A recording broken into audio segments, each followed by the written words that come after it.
Hello, everybody. Welcome back to Billboard Comics. My name is Bill, and we are here for another installment of my Growing Up Comics segment. This one is from a time when I was mostly grown up.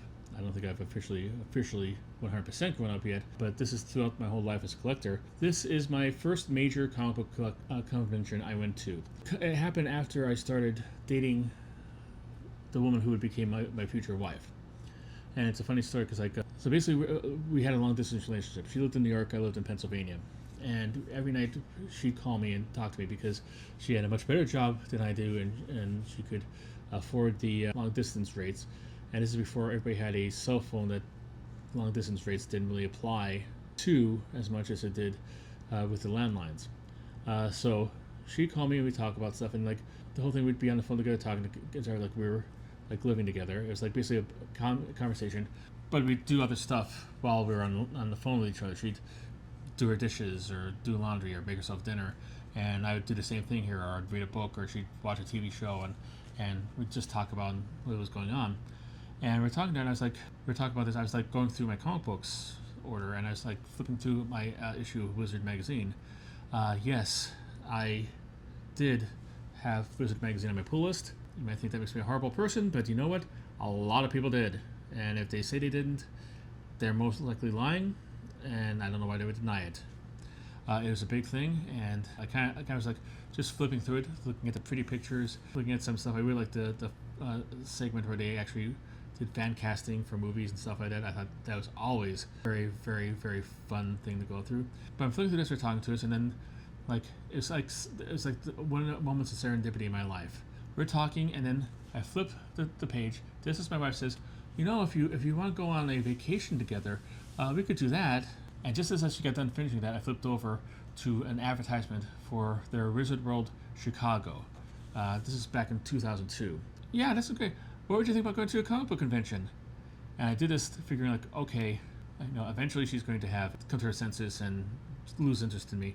Still waiting for it like 23 years later, let's be honest. And still hasn't happened. I decided to put it out there and I said, like, kind of see, okay, this is just gonna hang up on me and like say like this. And she goes like, yeah, that sounds like a great idea. I like to do that.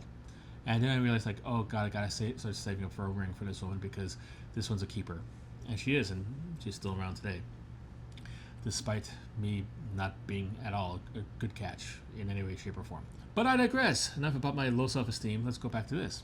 Wizard World at this time was a big name conventions. People who only have memories of how it died, a long, lingering death, might consider this concept to be so foreign and so outrageous it's not even funny. How can actually Wizard World conventions be something you actually want to go to, or even enjoy going to? And I will probably, maybe in one of these segments, do a rundown of the rise and fall of Wizard World conventions, because I went through quite a number of them and I saw their decline in real time right in front of my eyes. But this time, first of all, this was a comic book convention that Wizard World bought out to put their branding on it. It used to be this Chicago Comic Con, and for about through the 80s, at the very least, up until Wizard bought them, they were like the second biggest comic book convention in the United States, second to San Diego, of course. It was where a lot of the companies went there to show off their wares. You had big name creators showing up. It was a major con. So Wizard bought into this with their own branding, with a major con already to begin with. So it wasn't a case of them creating one from the ground up and it was perfect. It was them managing not to screw up this con for at least another couple years. But I digress. This was one of the biggest cons and a much more accessible one than San Diego Comic Con. Even back in the early 2000s, it was hard to get tickets for San Diego Comic Con. And besides, for our first big trip together, going all the way across country to California might be a little bit pushing a little bit too much, but going to Chicago, which is halfway across the country, might be a little better. So she agreed to it, and we made plans to go, bought tickets and everything like that, and it was one of the best experiences of my entire life. First and foremost, spending time and learning and enjoying the company of the woman who would eventually be my wife. That was first and foremost the main priority of this and the most big memory comment there. So if you hear me wax poetic over like G.I. Joe figures, let me just establish first and foremost, I'm doing that because of the nature of this video and this channel and so on and so forth. But do not for a second think that the fun time I had with my wife and falling more in love with her over this trip was not the main thing on it. If I have like a falling in love with my wife channel, then maybe I'll go do that. This was my first airplane flight, even. I believe I drove up to where she lived. I don't know if I drove or I took the bus, because I didn't want my car up there, and I just took because sometimes we take the bus up there to New York, take a train up to where we live now, and do it that way, so I didn't have like a car there. I didn't like driving. Sometimes I did drive, but that's besides the point. Met with her because in the greater New York area, there's a lot of big airports with a lot of big airplanes companies in it to that, so it's easier to get a flight here than my rinky-dink Boca Airport in Nipa. So I came up here, and it was the first time I was on a plane ever, and like I was a little nervous because I was there and I didn't have any headphones or anything like that. Just went up there blind. It was like only a 2-hour flight, so it wasn't that bad, but I was hearing stuff. And the first time you're on a plane, you probably realize this. Experienced travelers probably might not realize this anymore. You hear sounds going on in the plane, like clanging and banging, that if you were driving on the highway, you'd pull over just to see if your tailpipe is still attached, or your gas tank is about to explode. But you're in a plane 20,000 feet in the air and not in control of your destination, so you're just hoping that clanging you hear down in the bottom is just luggage shifting and not a sign of your impending doom. It wasn't, obviously, because I'm here, unless this is heaven or hell and I'm not realizing it. But we made it to Chicago very safe and sound. We went to the convention. The convention took place outside of Chicago proper, in Rosemont, Illinois. I believe there's still conventions. I don't know if there's conventions still taking place out there. Maybe I'll do it in part of like a research the life and death of the Chicago Comic-Con.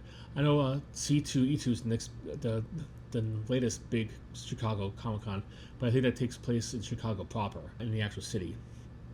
But this is outside the city.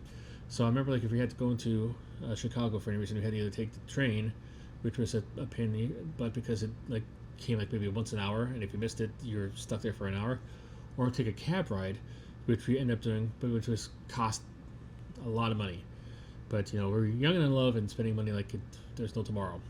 But there was, and we're not panhandling yet, but we are more fiscally responsible than we were. But I digress.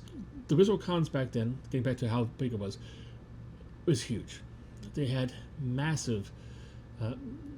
If your first comic book WizardCon was like doing the autograph convention era, where main focus was on the celebrity guests, and maybe you have a vendor who's selling heating pads, or the local cable company's trying to hook you up.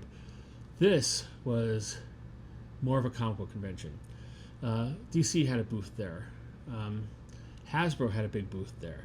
I think Marvel had a booth there. There's like a big presence by a lot of comic book companies there, and a lot of comic book sellers too.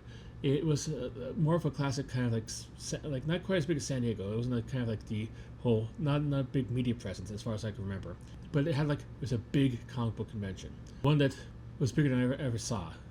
I never thought I was going to make it out to San Diego. I did in 2008. It was a big comic book convention. I remember certain things going through stuff like this. I remember like right before this convention hit, my company was giving off stock options, which was kind of handy to happen, and invested for 2 years, and you could cash them in for money for whatever. You could keep them, and if the stock went up, you made money and stuff like this. I was kind of basically living the life of a bachelor, and hell, I could buy DVDs if I cashed in my stock options. It's a good thing because I think like the stock tanked where I was working, and I probably would end up with not much. But I one invested right before this, which is beautiful because I had a lot of money to spend on the con, and conventions are a whole lot better when you have a whole lot of money to spend. They had celebrities there. It wasn't like the kind of like where the Wizard World had like the big ones like Chris Hemsworth or Tom Hiddleston or William Shatner or all those guys. The celebrities I got autographs were Lou Ferrigno, who I was a big fan of from like the Incredible Hulk. He was one of my favorite guys. He had a reputation of being a not so nice guy. Nice guy to me. very nice, very polite, everything. I got like a signed picture from him, and I got a picture with him, which I think I think this is back in the days of like the photograph cameras, which I think got lost or destroyed or something like this. This is back before like every phone had a camera on it, so that's a sad thing. And also I got because I think I remember being corralled into doing this, an autograph off of former professional wrestler, may he rest in peace, Virgil, Mike Jones, who kind of looked over, because I'm a wrestling fan, I looked over, oh wow, it's Virgil, and he saw me eyes and came over and then guilted me into getting an autograph and a picture off of him. So I have those still. Those are my first convention autographs that I got off of anybody, which is pretty cool. Other celebrities there, but I was just there to take the whole thing in,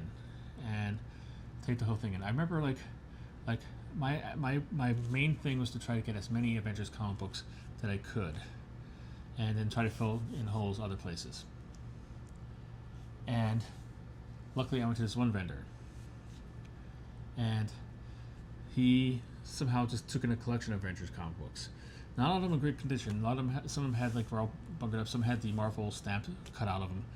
But I was able to get pretty much every Avengers comic I needed, all at once, all at the same time. And there's like 200 issues of the comic books. And let me tell you something. If you're buying 200 issues of comic books, and this is before we actually realized you could probably send these back to you by the postal service. We didn't really realize that. But getting these stuff, like, so we had to buy an extra bag, like it was a duffel bag, to carry all these in. And we had, I think one time from one of our trips into Chicago proper, we had the taxi driver take us back to a local Target. We went and bought the thing while the guy was waiting, came back out and bought it. And we put all the comic books in there, and I put in, it was going to be my carry-on. And this is back, I guess, it was after 9/11, but there's still a little leeway with the stuff it is. I put them all in the duffel bag, and the bag was packed, it was huge. So I put it through there, and like nowadays they make you check it, but they put it through the security stuff, and like I remember like it was so big that it like wouldn't fit properly. And he had to shove it in there, and like the top like little arch was like not connected. It was like, so it came up, but eventually get it in there. I went through, and he goes like, "What the hell you have in your rocks?" And like, you know, it's comic book. I'm sorry. I'm like, yeah, man, this is outrageous. I'm like, sorry. But eventually got it. I put it up in above me in the overhead, and brought it back, and I was able to read every Avengers comic books. I still have all those comic books, except for the ones that had bad condition, which I replaced with better condition ones. Left me like just like the major keys to pick up. So I got most of them there. That's my one big collecting memory there. I don't remember if I got any of it. I think I got a couple issues. I was missing a couple issues of the Kevin Smith Green Arrow run, and I was able to pick those up there because I needed them. But I don't think I actually went hog wild with actually having sales on that time. Granted, the whole comic books were a big sale. I think it was like $600 for all of them, and that was a big sale. That took up a lot of my money and stuff like this. So I didn't, didn't go hog wild with that. No, but there's other stuff that go around there, like Marvel had stuff. DC had its own thing. You get like free comics for DC and stuff like this. Hasbro had a big display there. I was kind of wondering about like this, whether it was like at CDCC, the San Diego Comic Con, or here, where they had the big display. But it was here because I saw, you'll see like a video thing of the display there. They had a diorama. It was encased in plastic, and you could take pictures of it. All the G.I. Joe figures sit on a diorama, like it looks like a mountainside, and like across a river or a creek, and Cobra's on one side, and the G.I. Joe figures on the other side, and they're fighting each other. And I thought that was really cool. I took pictures of that. I don't know if they came out. I don't have access to my photographs now. Probably should have done this when I did, but hey, it is what it is. If I see them, maybe let me know, and I'll try to track them down and show them here to you if I could find them. But one of the things that this booth had, it also had, like, the Hasbro also had dioramas for like their other properties. I think they had the Transformers diorama. They had like a Zoids. I think they had like, that was their hot thing at the time.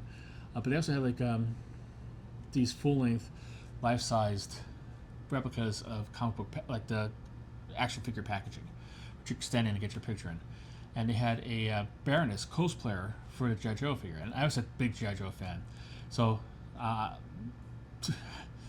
you know, me and my wife, we just started dating. We're dating for just a couple months, and here I am asking her if she could take a picture of me while I'm, you know, getting my picture taken with a woman wearing skin tight leather pleather spandex kind of outfit.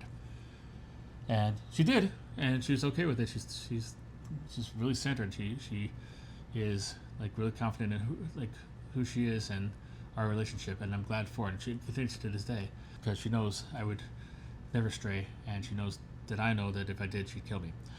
But I digress. But we go in there, and she's in there, and I don't know if like the actress knew who the Baroness was, or just thought she was some kind of like dominatrix toy, like a toy aimed at 3 to 12-year-olds would have a dominatrix figure, but she went into the black leather really, really hard. I remember, "You're lucky you're not on your knees. You should beg to me." I'm like, "Okay, I'm ready to take the picture now." I was like, well, how old was I? I was like probably 20, 21. Or was I 30? No, I was 30, 31, 29. I was younger and more naive than I would be at the age I was at. Let me just leave it at that. And I was just like, I'm like kind of over it. Because, you know, it's, first of all, to be total nerdy and geeky, when you have like, and she's reasonably attractive. I think I caught a video of her online, and I'll show a snippet of her here. Somebody else taking a picture of her. She's an attractive woman. She's, you know, very, very attractive. However, it wasn't the Baroness character from the comic books or the cartoon series. It was somebody far worse. And somebody didn't know that. So like, I was more offended by it not being accurate to the actual backstory, because I'm a geek. I have a hot woman hanging on me, like, "Put your arm around me, slave," and like do that kind of stuff with me. And the one thing I'm saying, like, "Baroness wouldn't say that." But that's that. Hey, you know, I was there with the woman I loved, and you know, nothing she was going to say was going to take me away from that. So I was more. That's why I was more bothered than that. If I was like, you know, probably a young, dumb, and not having any kind of girlfriend, I would probably be like, "Huh." But I digress. I'm sorry to take it down this road. I apologize. Bye to everybody who's leaving. And if you still stick around, thank you. I won't go there again. That's what I remember of like the convention. And I think I might have gotten like a couple like signed comic books. I think like maybe Joe Quesada. I think I might have been from like one of the later ones. But one of the things I think, and this was one of the things I liked about the convention, is because it was like kind of like, even though it was my first convention, and you think like I'd be going hard by having like being at the convention all day, every day, trying to track down the like what's going on after the convention, like tiny parties. Although that wasn't really a thing back then, like the big extravaganzas where you have, "Hey, come out, it's geek prom, yeah, we have a DJ, you could dance, that'll be great." That wasn't a big thing back then. So what I did is, like, I think we added a couple of days onto the vacation, and this is what I recommend to everybody who's going to an out-of-town comic book convention, no matter where it's at. Here's Con in Charlotte, or Terrific Con up in Uncasville, or Baltimore Comic Con down in Baltimore. Add a couple days onto that, or leave the con early on one of the days you're going to it, and explore the city you're in. Because those memories I have of Resort Chicago are great, but my memories of actually exploring Chicago were even better. There's so many times in Chicago. If I was meaning to go back, maybe one day, you know, my daughter's almost out of the house. Maybe when the nest is officially empty, me and my wife could make another trip out there. Maybe for comic book convention, maybe for not. But we just like hit Chicago hard and hit there with a plan, and you know, did all the touristy things. We went to Lou Malnati's for deep dish pizza, and man, I mean, yeah, I'm a fat guy. I eat a lot. I'm not exactly a gourmand, you know. I'm not really discerning with my tastes, but if you like pizza, even if the idea of deep pizza kind of like is a front to your soul and your entire makeup, I recommend going to, if you're in Chicago, going to one of these places and getting that. I settled on Lou Malnati's because I heard like that was the best place there, and it was really good.